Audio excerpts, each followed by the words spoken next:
আসসালামু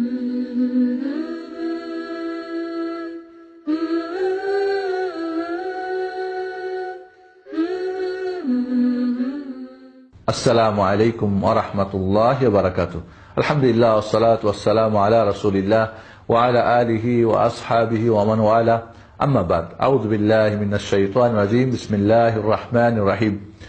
ওয়া ইন কুনতুম মারদা আও আলা সাফারিন আও জাআ আহাদুম মিনকুম মিনাল গায়িতি আও লামাসতুমুন নিসা ফালাম তাজিদু মাআন ফাতায়াম্মামু সাঈদান তাইয়্যিবা ফামসাহু বিওুজুহিকুম ওয়া আইদিকুম মিন ما يريد الله ليجعل عليكم من حرج ولكن يريد ليطهركم وليتم نعمته عليكم لعلكم تشكرون। আমাদের ইতিপূর্বে আমরা ওযু এবং গোসলের কথা আলোচনা করে এসেছি। ছোট অপবিত্রতা থেকে পবিত্র হওয়ার জন্য ওযু শর্ত, বড় অপবিত্র থেকে পবিত্র হওয়ার জন্য গোসল অবশ্যই করতে হবে। আজকে আমরা যে আলোচনা করব সেটা হচ্ছে কি তায়াম্মুম। যদি একজন উযু করতে না পারে, গোসল করতে না পারে, তাহলে তার বিকল্প কি? পবিত্রতা হওয়ার জন্য পানি যেমন একটা মাধ্যম উযু এবং গোসলের জন্য, পানি যদি না থাকে তাহলে আমাদের তায়াম্মুম করা, এবং তায়াম্মুম কাকে বলে, কিভাবে করতে হবে সেটা আমাদের খেয়াল রাখতে হবে। তায়াম্মুম এটা একটা আমাদের ইবাদত, তায়াম্মুমটা একটা ইবাদত। তায়াম্মুমের মাধ্যমে ছোট অপবিত্রতা বড় অপবিত্রতা দূর হয়ে যায়। এই তায়াম্মুম কখন একজন মুসলিম ব্যক্তির জন্য জায়েজ হবে? মনে রাখতে হবে বেশ কিছু কারণে আমাদের এই তায়াম্মুম করা যায়। প্রথমত, যদি পানি না পাওয়া যায়, একজন মানুষ অপবিত্র হয়েছে, ছোট অপবিত্র অথবা বড় অপবিত্র, গোসল ফরজ হয়েছে অথবা উযু তার প্রতি ফরজ হয়েছে, এখন তাকে উযু করতে হবে বা গোসল করতে হবে, এবং এমন একটা পরিস্থিতি যেখানে সে পানি পাচ্ছে না, সফরে আছে, এমন এক জায়গায় আছে পানি পাচ্ছে না, নাম্বার ওয়ান। নাম্বার টু, পানি আছে কিন্তু এই পানি পান করার পানি আছে, যদি গোসল করে ফেলে, উযু করে ফেলে, তাহলে তার পান করার পানি শেষ হয়ে যাবে। অথবা পানি আছে কিন্তু পানি ব্যবহার করলে তার অসুখ হয়ে যাবে বা অসুখ বেড়ে যাবে বা অসুখ ভালো হতে দেরি হবে। পানি আছে কিন্তু প্রচন্ড ঠান্ডা পানি, এই পানি গরম করার মতো কোনো সুযোগ নেই, এই প্রচন্ড ঠান্ডাতে পানি ব্যবহার করলে তার অসুস্থ হয়ে যাওয়ার, এমনকি মরে যাওয়ার আশঙ্কা থাকতে পারে। পানি আছে কিন্তু পানি পর্যন্ত যেতে হলে রাস্তায় হয়তো তার দুশমন রয়েছে, তাকে ধরে হয়তো মেরে ফেলবে বা তা বেঁধে ফেলবে বা তার কোনো বিপদ হয়ে যাবে।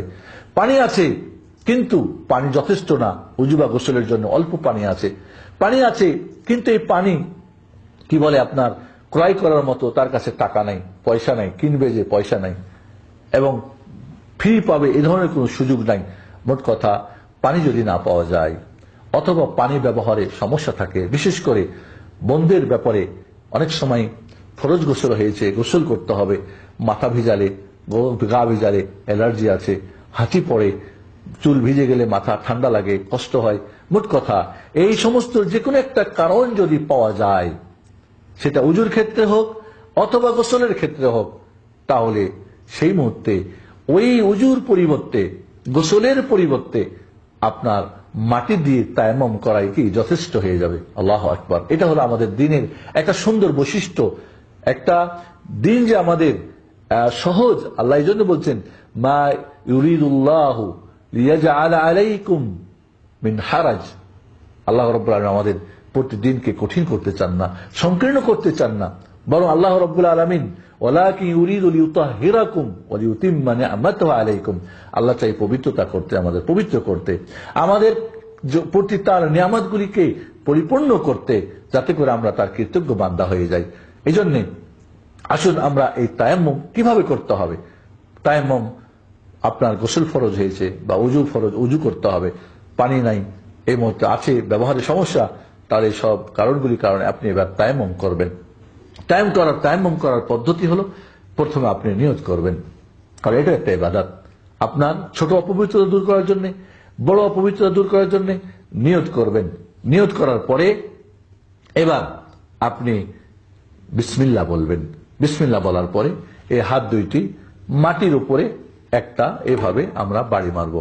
সেটা আপনার সামনে মাটি হতে পারে, ওয়ালের মধ্যে হতে পারে, অথবা আপনার কোনো ঢিল বা যে সেই, মোট কথা আপনার হাতের মধ্যে মাটির ধুলা মাটি নিতে হবে, পবিত্র মাটি হতে হবে, যেখানে কোনো প্রকার এই মাটিটা কোনো প্রকার অপবিত্রতা, পেশাব পায়খানা বা কিছু এখানে লেগে যায় নাই।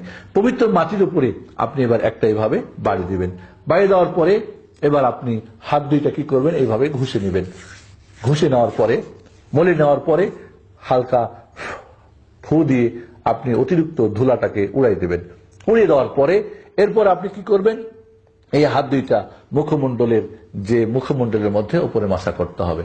মাসা করার পরে যখন আপনার মুখমণ্ডল মাসা হয়ে গেল, এরপর আপনার বাম হাতের এই তালু দিয়ে ডান হাতের অঞ্জলির উপর দিক থেকে এইভাবে আপনি টান দেবেন। আর ডান হাতের তালু দিয়ে বাম হাতের এই যে আপনার কি বলে এটাকে কবজির উপর পর্যন্ত এখান থেকে নিয়ে এবার আপনি এভাবে টান দেবেন। এভাবে আপনার মাসে হয়ে গেল। আপনার উজুর কাজ হলে উজুও হয়ে গেল, উজু নিয়ত থাকলে, আপনার গোসলের নিয়ত থাকলে গোসলও হয়ে গেল। এবার আপনার যে সমস্ত বাধা নিষেধ ছিল বা যেগুলি কাজ করতে উজু শর্ত, গোসল শর্ত, সেগুলি আপনার হয়ে গেল। আল্লাহু আকবার, কত সহজ হয়ে গেল আমাদের। তাহলে এইভাবে তায়াম্মুম, একবার হাত মেরে হাত দুইটাকে এভাবে ঘষে নিয়ে ফু দিয়ে আপনি ধুলাগুলি উড়াই দিয়ে মাথা, মুখমণ্ডল আপনি মাসে করেন। এরপরে বাম হাতের তালু দিয়ে ডান হাতের অঞ্জলির এই আপনার কি বলে কবজির উপর থেকে নিয়ে এই পর্যন্ত আপনি টান দেন। আর বাম হাতের পেট দিয়ে এবার বাম হাতের অঞ্জলি দেন, আপনার মাসে হয়ে গেল। এইভাবে আপনি এবার কোরআন পড়তে পারবেন, স্পর্শ করতে পারবেন, কোরআন স্পর্শ করতে পারবেন, কাবা ঘরে তওয়াফ করতে পারবেন, আপনি এবার নামাজ পড়তে পারবেন। আপনার গোসল এবং উজু যেটাই নিয়ত করবেন দুইটাই হয়ে যাবে। কেউ যদি উজু এবং গোসল দুইটাই দরকার হয়, এভাবে তায়াম্মুম করে, তাহলে তার উজু গোসল দুইটাই হয়ে যাবে, আদা হয়ে যাবে ইনশাআল্লাহ। তাহলে এইভাবে যখন তায়াম্মুম হয়ে গেল, আপনার জন্য সহজ হয়ে গেল যে আপনার এইভাবে যদি আরেকটা কারণ আমরা বলতে ভুলে গেছি, পানি আছে কিন্তু উজু করতে গেলে আপনার নামাজের সময় শেষ হয়ে যাবে, সেক্ষেত্রেও তাড়াতাড়ি করে তায়াম্মুম করে আপনি নামাজ পড়ে নেন। আমাদের একটা কথা মনে রাখতে হবে, তায়াম্মুমের ক্ষেত্রে আমাদের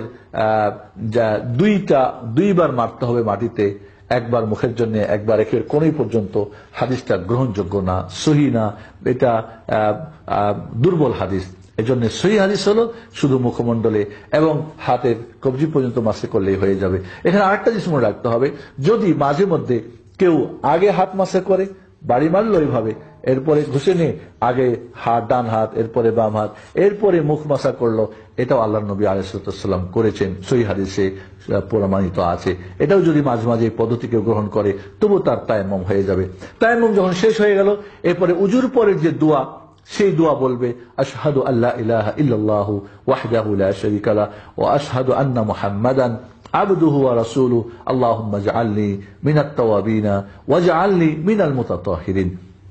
এইভাবে আমরা একই তায়াম্মুম দিয়ে একাধিক নামাজ পড়তে পারি, যদি কোনো কারণ, এই তায়াম্মুম ভঙ্গের কারণ যদি না ঘটে, অর্থাৎ পানি পাওয়া গেল তাহলে ভেঙে গেল, যদি এমন হয় যে অসুখ ছিল ভালো হয়ে গেল, বা ঠান্ডা পানি গরম করার সুযোগ হয়ে গেল, মোট কথা যে সমস্ত কারণ ঘটলে বা ফরজ গোসল আবার ফরজ হয়ে গেল, তাহলে আবার তাকে তায়াম্মুম নষ্ট হয়ে গেল বা উজু নষ্ট হয়ে গেল, তাহলে এই তায়াম্মুম দ্বারা আপনি একাধিক নামাজ আদা করতে পারবেন, যেভাবে আপনি উজু দ্বারা একাধিক নামাজ আদা করতে পারেন।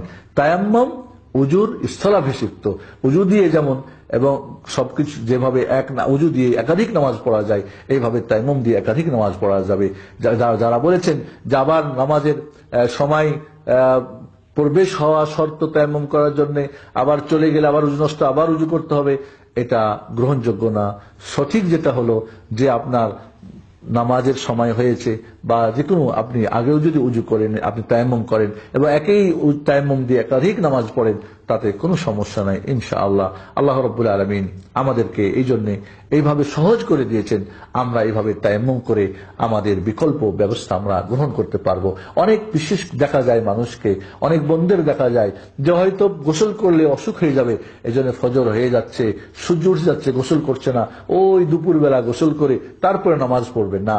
আপনার যেরকম সমস্যা থাকে, অসুখ বিসুখের ভয় থাকে, প্রচন্ড ঠান্ডা থাকে, পানি গরমের ব্যবস্থা নেই, তাহলে সেক্ষেত্রে আপনি এইভাবে তায়াম্মুম করে নামাজ পড়ে নিন। পরে যখন আপনার সুযোগ হবে তখন আপনি গোসল করেন। এবং আমরা কোনো ক্রমে আমরা এইভাবে নামাজকে বা কোন ইবাদতকে উজু যেখানে শর্ত বা গোসল আমার করতে হবে সেখানে তায়াম্মুম করে নিলেই যথেষ্ট হয়ে যাবে। আল্লাহ রাব্বুল আলামিন আমাদেরকে তার এই সহজ বিধান মানার তৌফিক দান করুন, বুঝার তৌফিক দান করুন। আমিন। আসসালামু আলাইকুম ওয়া রাহমাতুল্লাহি ওয়া বারাকাতুহু।